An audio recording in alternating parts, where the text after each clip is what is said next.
5 de julio de 1943, los Panzer y la infantería de la Wehrmacht arremeten contra el saliente de Kursk. Una de las batallas más colosales de la Segunda Guerra Mundial había comenzado. En Kursk, Alemania se jugaría el todo por el todo, haciendo uso de sus más potentes divisiones, sus mejores estrategas y sus armas más modernas. Sin embargo, frente a ellos se erigía uno de los puntos más fortificados del frente oriental. Y no solo eso, el Ejército Rojo había aprendido de las dolorosas lecciones de las campañas de 1941 y 1942. Ahora, en el año de 1943, se alzaba más curtido, experimentado y sería capaz de oponerse a la última gran ofensiva alemana en la Unión Soviética. Antes de continuar, no olvides suscribirte al canal para no perderte mis videos y seguirme en Facebook e Instagram, donde también subo contenido de la Segunda Guerra Mundial y otros conflictos.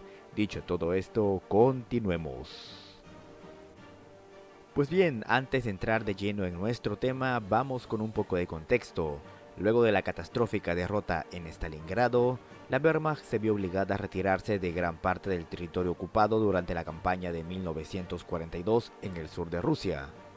Eso incluía obviamente la región del Cáucaso. Las tropas alemanas del grupo de ejércitos A tuvieron que replegarse para evitar un cerco masivo, incluso más grande que el de Stalingrado.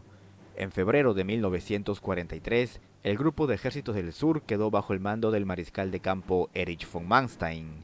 Con esto también el viejo mariscal prusiano heredó una responsabilidad de cerrar la brecha masiva que había entre las líneas alemanas. Para aquel entonces, el segundo cuerpo Panzer de la SS había llegado desde Francia y se encontraba totalmente reequipado y a plena potencia. A este se sumaron elementos del primer ejército Panzer. El meticuloso contraataque que Manstein había estado planeando comenzó el 21 de febrero. Las fuerzas alemanas frenaron las puntas de lanza soviéticas que se habían sobreextendido y alejado demasiado de sus líneas de suministro, y como es lógico, perdiendo impulso. El día 15 las fuerzas del segundo cuerpo Panzer retoman Kharkov y el 18 recapturan Belgorod. La idea de Manstein era continuar con el ataque ahora que el ejército rojo se encontraba en un estado de confusión por el contraataque alemán, pero el agotamiento de la Wehrmacht y la pérdida de movilidad debido al comienzo de la Rasputitsa de primavera estancó las operaciones militares para ambos contendientes. La victoria en Kharkov y Belgorod trajo dos cosas: la estabilización temporal del frente oriental, algo que la Wehrmacht de verdad necesitaba, y la formación del saliente de Kursk. El saliente de Kursk era un bulto en las líneas de frente del norte de Ucrania. Era también una conveniente frontera operacional entre el grupo de ejércitos centro y sur. Según el plan que se desarrolló, un ejército de cada uno de estos grupos atacaría las bases del saliente. El noveno ejército del general Walter Model por el grupo de ejército centro del mariscal Kluge y el cuarto ejército Panzer del general Hermann Hoth por el grupo de ejército sur del mariscal Manstein. Ambas fuerzas penetrarían las defensas soviéticas frente a él y avanzarían hasta que ambos se hubiesen unido, formando un gran cerco en torno a las fuerzas enemigas. Protegiendo el avance de las fuerzas de Hoth estaría el destacamento de ejército Kempf, llamado así por su comandante en jefe. Dos ejércitos, un saliente evidente, el ataque en el punto más obvio del mapa. Para colmo, la ofensiva no tendría ningún tipo de ataque de distracción, con lo cual favorecer a la ofensiva principal. Y es que las fuerzas alemanas, luego de las campañas de 1941 y 1942, habían quedado demasiado exhaustas y es cuestión de hacer un sencillo análisis. En junio de 1941, la Operación Barbarroja avanzó en tres frentes. En el verano de 1942 había quedado claro que la Wehrmacht no era lo suficientemente fuerte para seguir con la arremetida del año pasado, y en la Operación Azul se atacó únicamente en el sector sur. Y para 1943, bueno, el ataque sería en un punto específico, un saliente. La batalla de Kursk podría haber sido esa victoria que devolvería la iniciativa y ventaja a la Wehrmacht en el frente oriental. Al menos si me lo preguntan a mí, yo creo que no. Pues bien, el 13 de abril el Führer emitió la orden operacional número 5. Esta ordenaba la creación de un fuerte ejército panzer en el flanco norte del grupo de ejércitos del sur, y al mismo tiempo el grupo de ejércitos del centro debía formar un ejército de ataque para apoyar a su formación vecina. La fecha del inicio de la ofensiva, los últimos días de abril. Sin embargo, una serie de factores impidieron esto.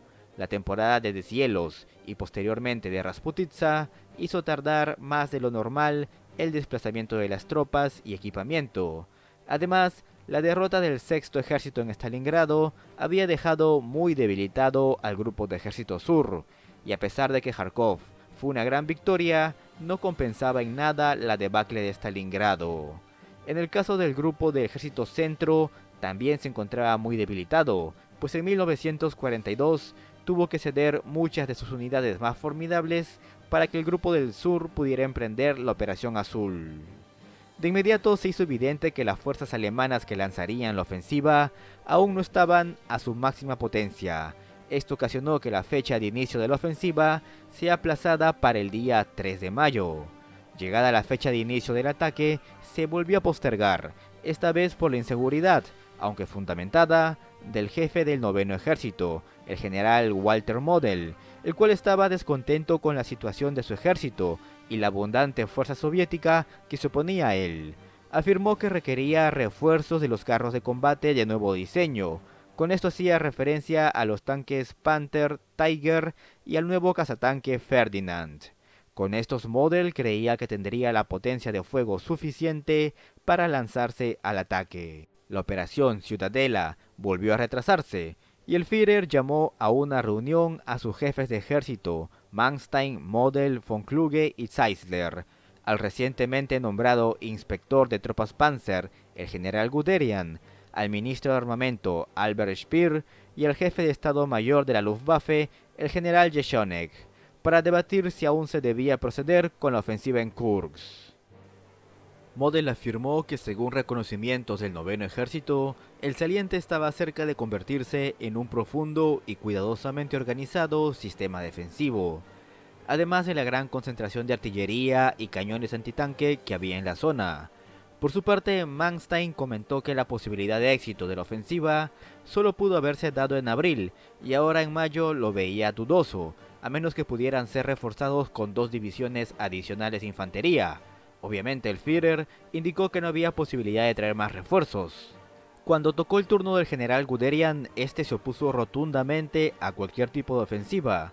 Indicó que debían concentrarse en poner a punto las reservas blindadas ante la muy probable invasión aliada de Europa. Albert Speer se opuso también al ataque, pues en aquel momento recién estaba poniendo a su marcha total la industria alemana, y una ofensiva como Kursk tendría costes muy elevados en material. Y el general Jeschonnek estaba a favor, pero en contra de seguir aplazando el comienzo del ataque. Dicho todo esto, tenemos a Kluge y Zeisler que se mostraron a favor. Model en contra, al menos de momento. Guderian y Speer totalmente en contra. Manstein ni a favor ni en contra. Jeschonnek a favor, siempre y cuando no se siga aplazando. El Führer decidió entonces posponer nuevamente el ataque hasta el día 12 de junio. Esto solucionaría el problema de la llegada de los tanques Tiger, Panther y cazacarros Ferdinand, y serviría para aumentar la confianza de Model, cuyo ánimo para la ofensiva era crucial.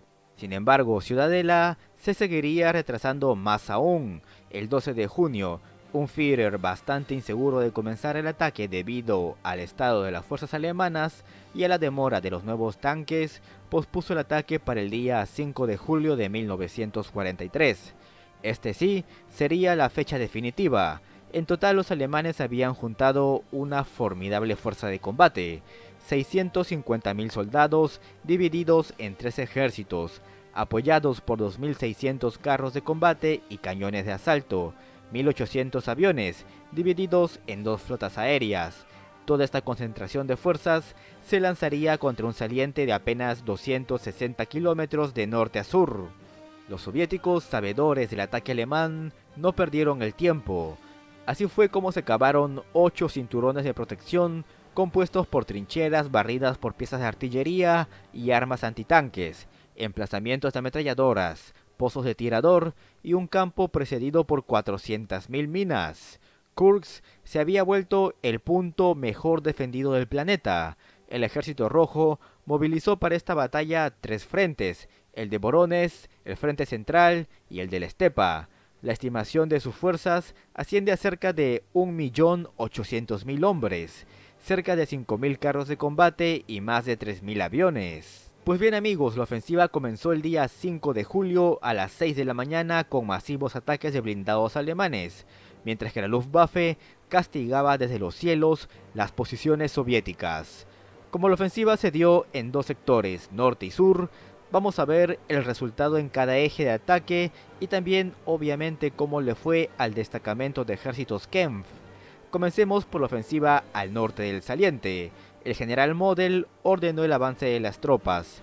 Si bien en un comienzo lograron adentrarse en las posiciones soviéticas e inclusive capturar el primer cinturón defensivo, las férreas defensas soviéticas comenzaron a ralentizar la ofensiva de las fuerzas de Model, y aquel día solo avanzaron cerca de 10 kilómetros, quedándose estancados en la localidad de Ponyry. Eso sí, los nuevos tanques Tiger, Panther y el cazacarros Ferdinand demostraron ser formidables máquinas, aunque siempre estuvo el problema de su poca fiabilidad mecánica. Además, al ser nuevos diseños, las tripulaciones no estaban aún del todo familiarizados con ellos. Durante el 7 al 10 de julio, las fuerzas alemanas y soviéticas se enzarzaron en enfrentamientos arduos por la localidad de Ponyry. Los alemanes capturaron la mitad de la ciudad, pero un feroz contraataque del Ejército Rojo, al mando del general Rokossovski, los desalojó. Para Model había quedado claro que la ofensiva se había estancado. El 12 de julio, los soviéticos lanzaron un contraataque que obligó a Model a desplegar sus fuerzas de reserva para frenar la amenaza. El ataque en el norte había fracasado. Para darnos una idea de cómo los soviéticos lograron frenar el ataque del noveno ejército, la ofensiva alemana comenzó con una amplitud de 56 kilómetros. Después de un día de combate, se había reducido a 40. Luego, el ataque siguió su curso, pero en un frente de 15 kilómetros. Los días 9 y 10 en un frente de apenas 2 kilómetros, y para el 11 habían sido totalmente frenados. ¿Y cómo le fue a Manstein en el sur? Pues veamos. El cuarto ejército Panzer de Hoth nunca consiguió un avance continuo. En todo momento fue frenado por las defensas soviéticas. Incluso su división más fuerte, que era la división de élite Grossdeutschland, aunque logró hacer un avance de un par de kilómetros, se vio en todo momento con los flancos expuestos, ya que sus divisiones vecinas como la tercera y la 11ª División Panzer fueron frenadas por el Ejército Rojo. Eso impidió que la Grossdeutschland siguiera avanzando. En lugar de eso, estuvo obligada a frenarse y apoyar a otras divisiones. Para el final del día, habían conseguido solo superar el primer cinturón de defensas soviéticas. Por su parte, el segundo cuerpo Panzer de la SS, que tenía las 3 divisiones de élite de la SS, como eran la Leibstandarte, la Das Reich y Totenkopf, fue la formación que logró la mayor penetración en las defensas soviéticas, algo de 40 kilómetros, aunque siempre se vieron interrumpidas por los refuerzos soviéticos de infantería y tanques. ¿Y por qué pasó esto? Pues aquí entramos a conocer cómo le fue al ejército Kempf. Desde el primer día de ofensiva se vio frenado con avances muy lentos, por ende no pudo proteger el flanco del segundo cuerpo Panzer SS. Esto obligaba a este último a avanzar de manera más lenta, pues obviamente no podían descuidar sus flancos. La tarea de enfrentar a las fuerzas soviéticas en la aldea de Prokhorovka en sí iba a ser del ejército Kempf, pero debido a que no estaban ni cerca de ahí, el general Hoth ordenó al segundo cuerpo Panzer SS ir a combatir a esta fuerza que amenazaba a todo el cuarto ejército Panzer. Amigos, hablar de Prokhorovka da para todo un video aparte, y es que es un tema muy amplio e interesante.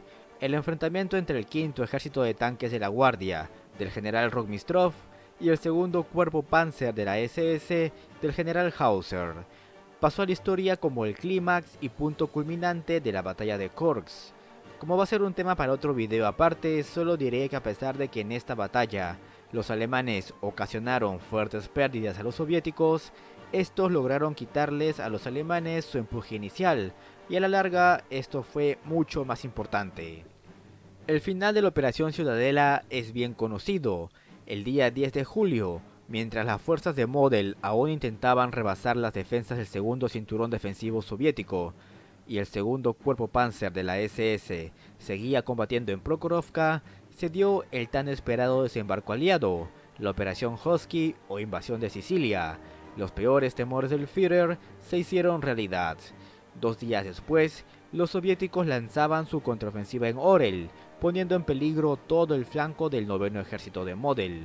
La batalla de Kursk había llegado a su fin. Ciudadela sería la última gran ofensiva de la Wehrmacht en el frente del este, y aunque habían causado muchas bajas al ejército rojo, cerca de 500.000 entre muertos, heridos y desaparecidos, más de 1.700 aviones y cerca de 4.000 tanques y vehículos blindados. Aunque estas pérdidas serían reemplazadas relativamente rápido por los soviéticos, las bajas para Alemania fueron un duro golpe, más de 280.000 heridos y desaparecidos y al menos 80.000 muertos. Perdieron más de 1.000 aviones y cerca de 1.200 tanques y vehículos blindados. Los alemanes para la ofensiva en Kursk habían tenido que literalmente desnudar el frente del este y llevar todo al saliente. El parque automotor alemán, que apenas se estaba recuperando, volvió a sufrir otro severo golpe, y la Fuerza Aérea también. La pérdida de esos aviones daría a la Fuerza Aérea Soviética el control de los cielos en el frente del este. En fin amigos, con esto hemos llegado al final del video de hoy. No olvides dejar tu pulgar arriba, suscribirte al canal y nos vemos la próxima semana.